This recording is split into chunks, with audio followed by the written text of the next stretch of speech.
Chapter 40. He offered 10%, Alia said.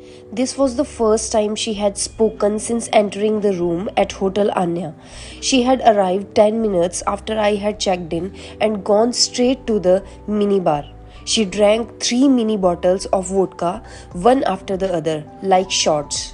I didn't react. I wanted to let her deal with her feelings the way she wanted. She came and held me. She wanted to make love, if only to feel better and lessen her pain. I wanted her as well. Every bit of me had missed her since we had come back from Kochi. We lay in bed afterwards, staring at the ceiling. 10%, she repeated. The settlement for our divorce. 10% of his assets. That's Manish's offer. I sat up on bed. I felt a warm, happy river flow through me. She was actually leaving him, so she could be with me. She continued to talk. He said, let's avoid a big battle in court. Let's do it with mutual consent. Agree to the term and sign the agreement. I nodded as she spoke again. We won't even need 2 separate lawyers. A common lawyer can submit our mutual settlement in court. She looked at me. I had to say something. How do you feel? I said, careful not to let my happiness show. Alia shrugged. She bent and picked up my shirt from the floor and wore it. I loved when she did that. She spoke again. In a way, I am grateful to him. Our marriage hasn't been worked for a while. I'm glad he started the process to end it. And you're okay with his terms? Alia shook her head. I don't care about the money. My big issue is he wants full custody of Suhana, which is totally unacceptable to me. He will keep her? Yes, he says he has more means to educate and bring her up well. He said he will also have her grandparents. He wants to move back to Navratna house with her. Where will you stay? At the Icon? Maybe if I negotiate well and get it as part of the settlement. Where else could you go? Kochi? I said. Not without Suhana. I can't be away from her. He will agree to let you keep Suhana? If he doesn't, I will fight him in court. Mother usually get custody, I said. Yes, but I cannot afford big lawyers like he can. Anything can happen in court. I hope it doesn't get to that. I don't want to lose another child. She began to cry. I went up to hold her. I'm sorry about Parvati. Alia sobbed into my chest. I chose her. Alia, it's not your fault. It's nobody's fault. Sometimes it is just bad luck. Why does my Sia get all the bad luck? What did she even do to anyone? Alia said. I had no answer. I will beg Manish, give me Suhana. I don't want any money. I can't deal with the drama in court. I will accept my defeat. What defeat, Alia? I said. You're strong. That's what's special about you. I'm tired of being strong. I will take Suhana and go live with Amma. He can keep the Icon flat too. Then I will come with you. What? I can't live without you. She went up to the bay window and looked outside. What happened? I said. She turned around to face me. Keshav? Yes. A single woman may find your unrealistic sweet nothings cute. When you say something to a married, broken woman, be careful. Unrealistic? Don't say things you don't mean, even if it is to make her feel better. I'm not just saying it, I mean it. I will move to Kochi if you go there, I said in a firm voice. I bent down on one knee. Keshav, don't, please, she said, fighting back tears. Shh, I said. Listen carefully, Alia. These aren't sweet nothings. This is what I truly want. She looked at me. I'm Keshav Rajpurohit. I'm 30 years old. I'm tired of living my life alone, but I don't want to be with just anyone. Not some random galoot uncle's daughter or some girl I find suitable. I like you. I love you. Keshav, I love you too, but look at my state. I'm not some bright and chirpy girl. Shh, I'm not done.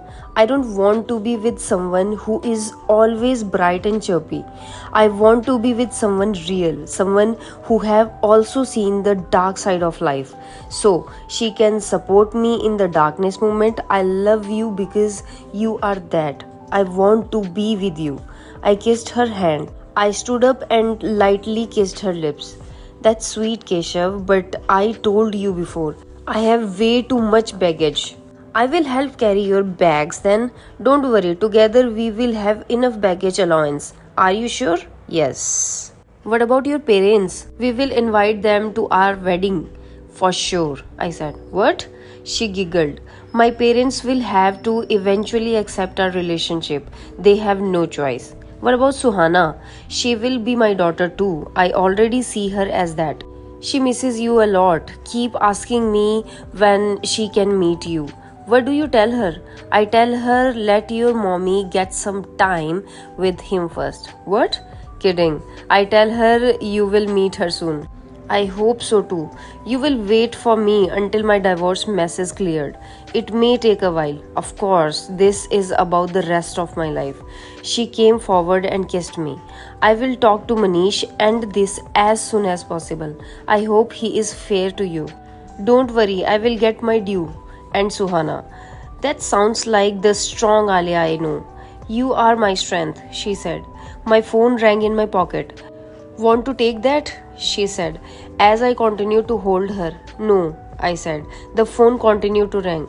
Take the call. I'm here only. Alia let go of me. I took out my phone. The call was from Saurabh. You read the article I sent you, bhai? No. Check your WhatsApp. What is it? It's leaked. The whole thing about Roy and Dharmesh are failed operation. What the hell, really? I said. I put the call on speaker mode to access WhatsApp on the phone. I clicked the news link Saurabh had sent me. I read the headline. Sia Arora kidnapping case. Child predator Roy and tutor Dharmesh identified as prime suspect managed to abscond. What the hell is this? I said. Alia looked on curiously. I kept a finger on her lips, asking her to remain silent. Read the whole article. They screwed us too. Fortunately, they didn't use our names, Saurabh said. Fine, I will read it. Bye then, I said to end the call. Okay, bhai, by the way, where are you? Not at home. Alia watched me with a concerned expression. Why? I said. Auntie called. She said you hadn't come home yet. She wanted to know about your lunch plans. I am busy, don't worry, I will message her. I will be back in the evening. Okay, where are you anyway?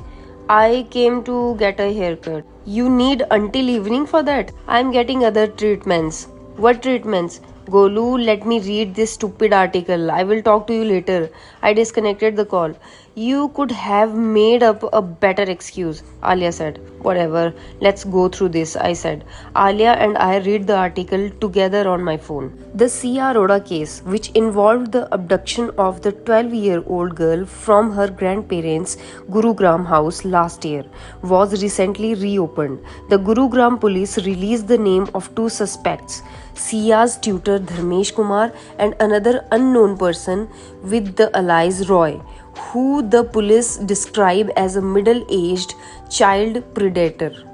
According to our resources, a Gurugram police team led by Inspector Chautala almost caught both suspects in a trap laid at the Ambience Mall, but both of them managed to escape and remain untraceable.